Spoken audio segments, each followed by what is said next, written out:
నమస్తే welcome to BCN news. ఈ రోజు వార్తలతో మీ ముందున్నది తేజస్విని। ముందుగా ముఖ్యాంశాలు। కొండగట్టు అంజన్నను దర్శించుకున్న AP deputy CM Pawan Kalyan. Anjaneya స్వామికి ప్రత్యేక పూజలు నిర్వహించిన జనసేనాని।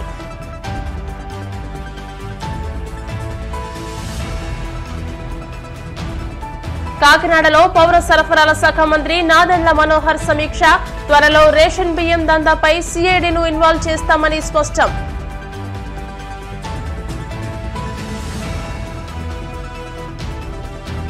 కృష్ణపట్నం నుంచి కంటైనర్ పోర్టు తరలిపోనివ్వం।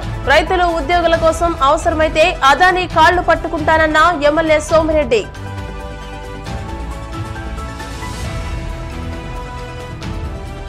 ఏపీకి ప్రత్యేక హోదా, పోలవరం ప్రాజెక్టుకు నిధులు కేటాయించాలి। రాజ్యసభలో తన గళం వినిపించిన వైసీపీ ఎంపీ గొల్ల బాబురావు।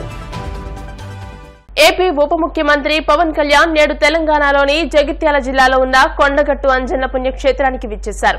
ఈ ఉదయం హైదరాబాద్ నుండి రోడ్డు మార్గంలో బయలుదేరిన పవన్ కళ్యాణ్ మధ్యాహ్నం కొండగట్టు చేరుకున్నారు। ఆలయ వర్గాలు పవన్ కు సంప్రదాయ రీతిలో స్వాగతం పలికాయి। అనంతరం పవన్ ఆంజనేయ స్వామికి ప్రత్యేక పూజలు నిర్వహించి మొక్కులు చెల్లించుకున్నారు। పవన్ రాకతో కొండగట్టులో కోలాహలం మిన్నంటింది। ఆలయం వద్దకు భారీ సంఖ్యలో చేరుకున్న అభిమానులు నినాదాలతో హోరెత్తించారు।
కాకినాడ జిల్లా కలెక్టరేట్ లో రైస్ మిల్లర్లు, సివిల్ సప్లై అధికారులు, ఇతర ఉన్నతాధికారులతో మంత్రి నాదెండ్ల మనోహర్ సమీక్షా సమావేశం నిర్వహించారు।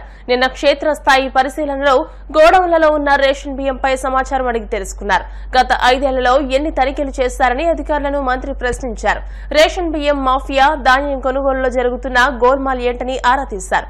ఈ సందర్భంగా ఆయన మాట్లాడుతూ రాబోయే రోజుల్లో సమగ్ర రిపోర్టు తయారు చేసుకుని రేషన్ బియ్యం దందాపై సిఐడిను ఇన్వాల్వ్ చేస్తామన్నారు। క్షేత్రస్థాయిలో పర్యటించినప్పుడు అనేక సందర్భాల్లో మాకు వచ్చిన సమాచారం, వివిధ సంఘాల నుంచి మాకు తెలిపిన కొన్ని సమస్యలు, వీటన్నిటిపైన కూడా సమగ్రంగా లోతుగా అధ్యయనం చేసుకుని వ్యవస్థలో కొన్ని మార్పులు తీసుకురావాలి। దాని టెక్నాలజీని వాడుతున్నాం, మీలాంటి పెద్దలందరి సహకారం ఎంతో అవసరం। దాన్ని మీరు ఖచ్చితంగా మీకు అందిన సమాచారం మాకు ఎట్లా ఉపయోగపడుతుందని భావించిన దయచేసి ఆ సమాచారం మాకు ఇప్పటికప్పుడు అందిస్తూ ఉండండి। ఎందుకంటే ఎన్జిఓ సంఘాలు, రైతు సంఘాలు, అదే విధంగా కర్షకులు ఎవరైతే పాపం నిజాయితీగా పనిచేస్తున్నారో ఒక నమ్మకంతో యాజమాన్యం పైన ఆ స్థానంలోనే ఉండిపోయి 30-40 సంవత్సరాల నుంచి కష్టపడి బిడ్డలు చదివించుకుని ఈ రోజు వాళ్ళకి ఆరోగ్య సమస్యలు వచ్చినా ప్రభుత్వం ఏదో విధంగా ఆదుకుంటుందని ఎదురు చూస్తున్న ఆ వ్యవస్థని మార్పు తీసుకొచ్చేటట్టు ఖచ్చితంగా మా పౌర సరఫరాల శాఖ నుంచి మీకు హామీ ఇస్తున్నాను। ధాన్యం కొనుగోలు విషయంలో రైతు ఎక్కడ కూడా నాకు అన్యాయం జరిగింది, నన్ను అవమానపరిచారనే భావన ఖచ్చితంగా కలగకూడదు। ఇన్ని వేల కోట్ల రూపాయలు ప్రతి సంవత్సరం ప్రతి సీజన్ లో మేము ఖర్చు పెట్టి రైతులను ఆదుకుంటున్నప్పుడు ఆ భావన ఏ గ్రామాల్లో కూడా కలగకుండా చూసుకోవాల్సిన బాధ్యత అధికార యంత్రాంగం పైన ఉంటుంది, రైస్ మిల్లర్స్ పైన ఉంటుంది। వీళ్ళని సమన్వయపరుచుకునే బాధ్యత మా పైన ఉంటుంది। తప్పకుండా ధాన్యం ప్రొక్యూర్మెంట్ విషయంలో ఎక్కడ కూడా పొరపాటు జరగకుండా వచ్చే సీజన్ కల్లా శాఖలన్నీ కూడా అప్రమత్తమై ఎక్కడ కూడా పొరపాటు జరగకుండా మేము చూసుకుంటాం అని మీకు హామీ ఇస్తున్నాను। ఈ పౌర సరఫరాల శాఖ చేసే ప్రధానమైన కార్యక్రమం పీడిఎస్ డిస్ట్రిబ్యూషన్. దీంట్లో కొన్ని లోపాలు ఉన్నాయి. ఆ లోపాలు సర్దిద్దుకుంటున్నాం. మాకున్న గోడౌన్స్ కానివ్వండి, ప్రైవేట్ గా తీసుకున్న గోడౌన్స్ లో కానివ్వండి, ఎక్కడ అవకతవకలు జరుగుతున్నాయో, ఏ విధంగా రవాణా జరుగుతుందో, వీటన్నిటిపైన కూడా డెఫినెట్ గా ప్రతి జిల్లాలో కూడా ఈ విధంగానే సమీక్షా సమావేశాలు ఏర్పాటు చేసుకుని మేము చేయాల్సిన కార్యక్రమంలో భాగంగా దాన్ని మెరుగుపరచడానికి మేము ఖచ్చితంగా కొన్ని చర్యలు తీసుకుంటాం. ఎందుకంటే ఇక్కడ ఒక మాఫియా ఏర్పడింది, వ్యవస్థీకృత మాఫియా. నేను నిన్న అన్నట్టు మామూలుగా లేదు. సామాన్యుడి పొట్టగొట్టి వీళ్ళు అద్భుతంగా పరిపాలించేస్తున్నాం అని చెప్పుకుని లక్షల మందికి అన్యాయం చేశారు.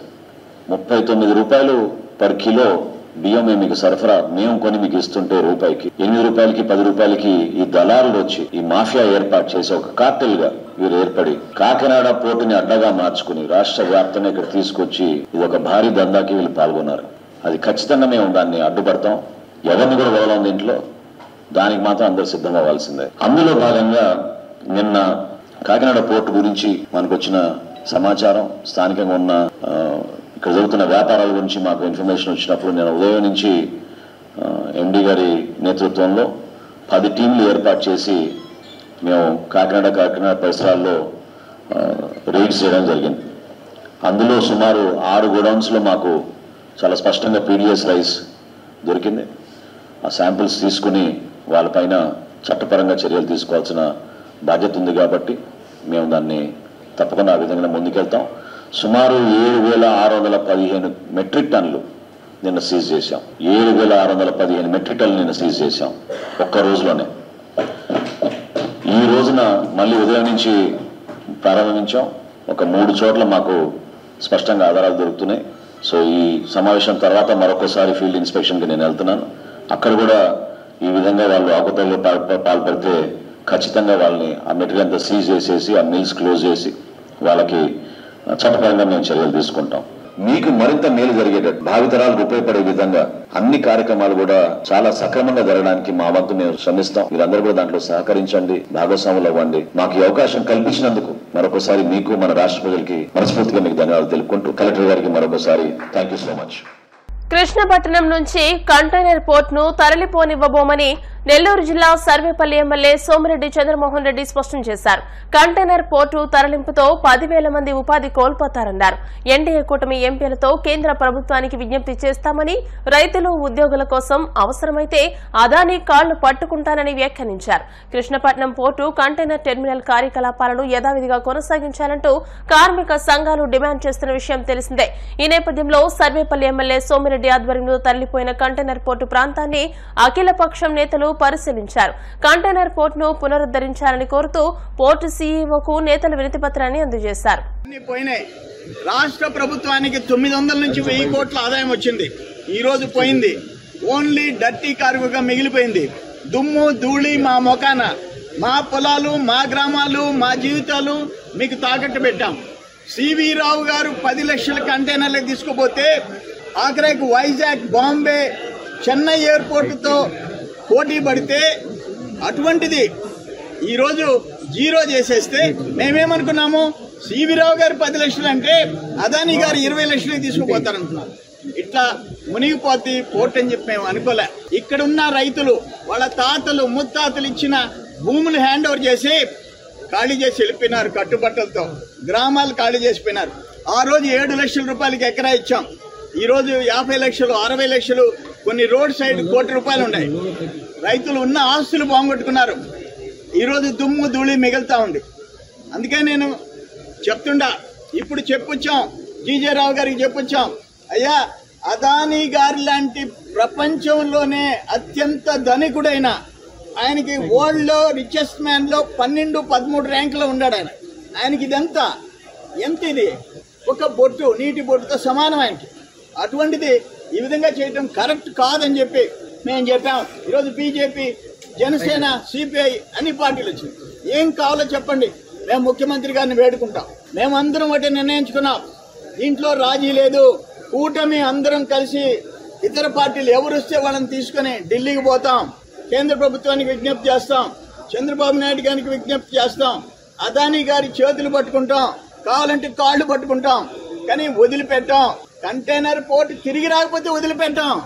రైతుల కోసం ఏమైనా చేస్తాం, తగ్గి కాళ్ళు పట్టుకుంటాం. కానీ పోర్ట్ గానే రివైవ్ చేయకపోతే జనం కోసం పోరాడతాం. అదాని గారు మిమ్మల్ని వేడుకుంటున్నామయ్యా, రైతుల బిడ్డల తరఫున వేడుకుంటున్నామయ్యా, ఇది న్యాయమా అని చెప్పేసి అడుగుతా ఉండా.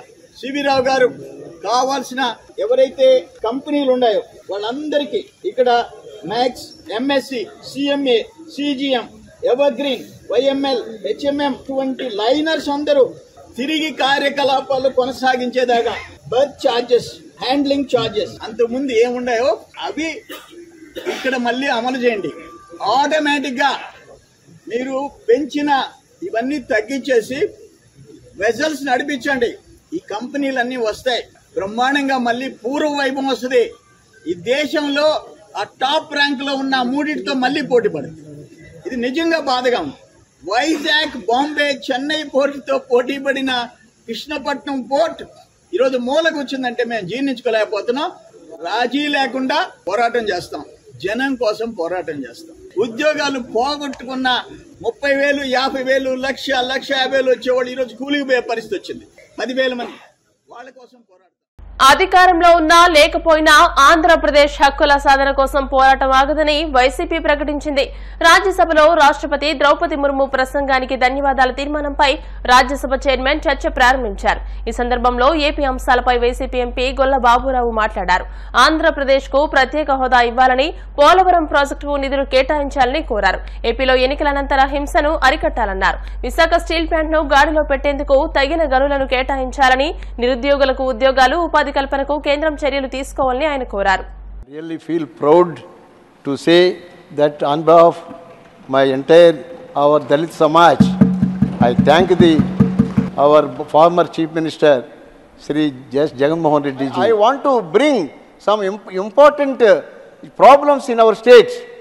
In this August House, I want to bring the notice of the House. Now our combined state is divided. In 2014, June 2nd, now what I request, before just dividing the state into two states, the Telangana and Andhra Pradesh, now the entire this Lok Sabha and Rajya Sabha also agreed to give the special status category to the Andhra Pradesh. That is not solved even since 10 years are over. What I request the government of India and the Andhra Pradesh government to rethink, to sanction the special category status to the Andhra Pradesh. Now as our state, our AP also, NDA government has formed newly, and in the center, NDA government also formed newly. Now this our Chief Minister Shri Chandrababu Naidu Garu is now a partner in the Union NDA government. What I request now that the time has come to the Chandrababu Naidu Garu to demand for the special status category to the Andhra Pradesh with the support of Sri Modi ji. Otherwise, our Andhra Pradesh state is almost has become orphan in all sectors. Even now, even lakhs of just unemployed youth are not getting any job. No industries, no incentives, and our Andhra Pradesh has become almost without any help from the government of India or the state government. We don't have any funds to develop with our own hands in the AP. That's why I request the Honorable Prime Minister to at least to rethink with the state government, Sri Chandrababu Naidu Garu, and try to help the Andhra Pradesh, which is really lagging behind in the many sectors. And that's why really this is a desire of the 5 crore people in Andhra Pradesh. Now 5 crore people will be satisfied once the special status category is sanctioned. Otherwise, the same thing what happened to previous governments will also happen to the present governments. Once again I request the government of India not to give any packages. Packages will not help to form the new industries or employment creation, any other things. What I request, only special category status is main demand for Andhra Pradesh people. I want to bring this small request to our Rajya Sabha, and through you also you request our Sri Modi ji to rethink about the special category status. ఇప్పుడు కాసేపు ప్రకటనలు.